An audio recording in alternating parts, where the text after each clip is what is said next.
नमस्कार बालमित्रांनो, कसे आहात? आज आपला शनिवार, गोष्टीचा वार. आज आपल्या गोष्टीचं नाव आहे शबरीची बोरं. मुलांनो, शबरी ही की नाही राजकन्या असते बरं का. एका राजाची ती मुलगी असते आणि ती जरा मोठी झाली की मग तिचं लग्न ठरायचं असतं बरं का. मग तिचं लग्न तिचे वडील एका राजाबरोबर ठरवतात. आणि मग काय होतं, तिचं लग्न ठरवल्यानंतर ती अशी तिकडे म्हणजे जायला लागते बरं का. जायला लागते तर ती लग्नाच्या टायमाला बघती, अरे बापरे, आपल्या लग्नामध्ये तर त्या राजाने जेवण ठेवलेलं आहे, पण ती सगळं जेवण मांसाहारी आहे. त्या राजाने अनेक प्राणी मारलेत आणि त्याचं जेवण तो लोकांना देतो. तिला खूप वाईट वाटलं बरं का. आणि तिला असं वाटलं की हे मुक्या प्राण्यांचा जीव घेऊन त्यांना खाऊ घालतोय, म्हणून तिला ते नकोसं झालं. ती म्हटली लग्नच नको करायला त्यापेक्षा. म्हणून ती तिथून निघून गेली आणि ती कुठे गेली? जंगलामध्ये. मातंग ऋषींचा आश्रम होता बरं का.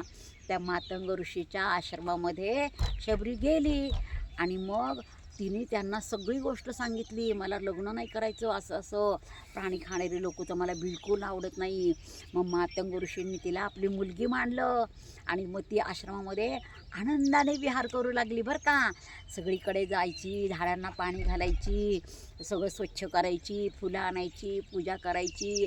मातंग ऋषीच्या देवाची पूजा करायची ना, त्यांना सगळं साहित्य आणून द्यायची. खूप सेवा करायची.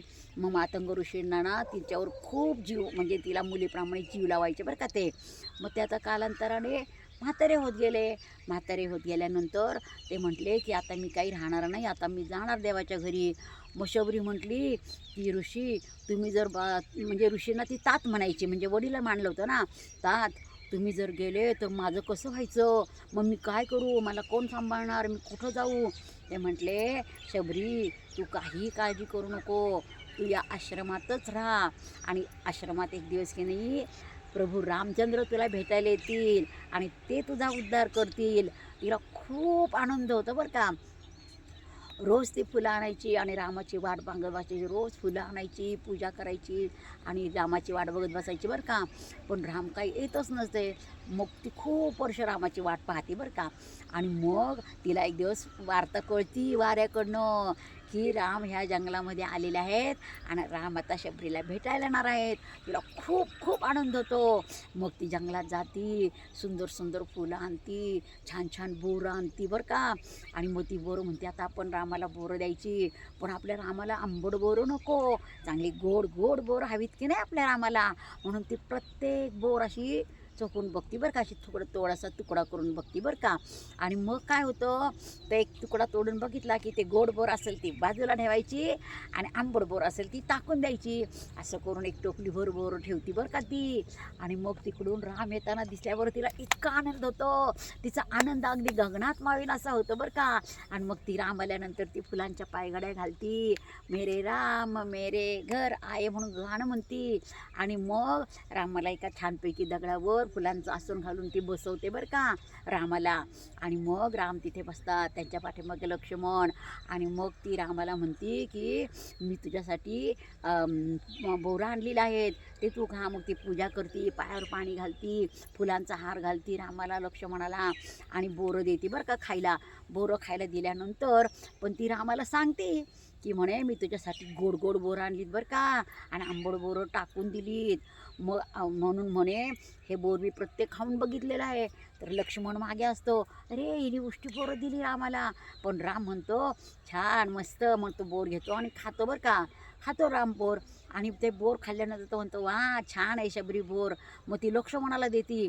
पण लक्ष्मण बघतो की तिने एका बाजूला ते बोर खाल्लेलं आहे, पण त्याला ना खूप राग येतो की हिने उष्टी बोरं दिली म्हणून.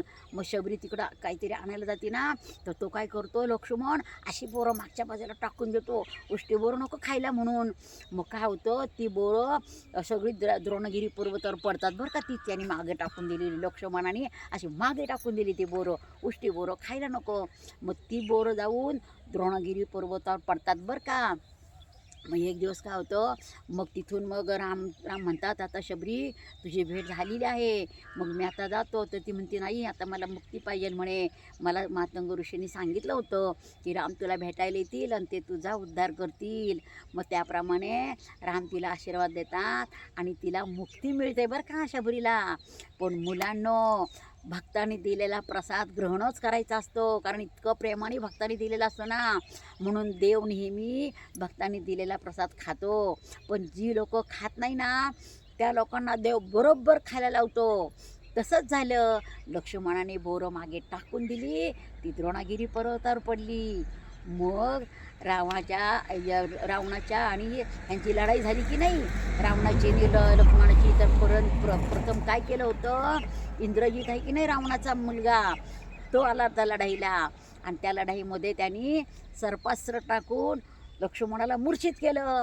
मग त्या लक्ष्मणाला मूर्छित केल्यानंतर तो कसं काही जिवंत होणार परत. म्हणून जांबुवंतांनी सांगितलं, द्रोणागिरी पर्वतावर की नाही खूप वनस्पती आहेत, त्या वनस्पती आल्या ना तर तो जिवंत होईल. मग हनुमान जातो आणि द्रोणागिरी पर्वताला म्हणतो की मला तुझ्यातली थोडी वनस्पती दे.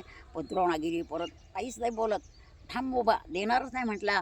मग हनुमंताला राग येतो.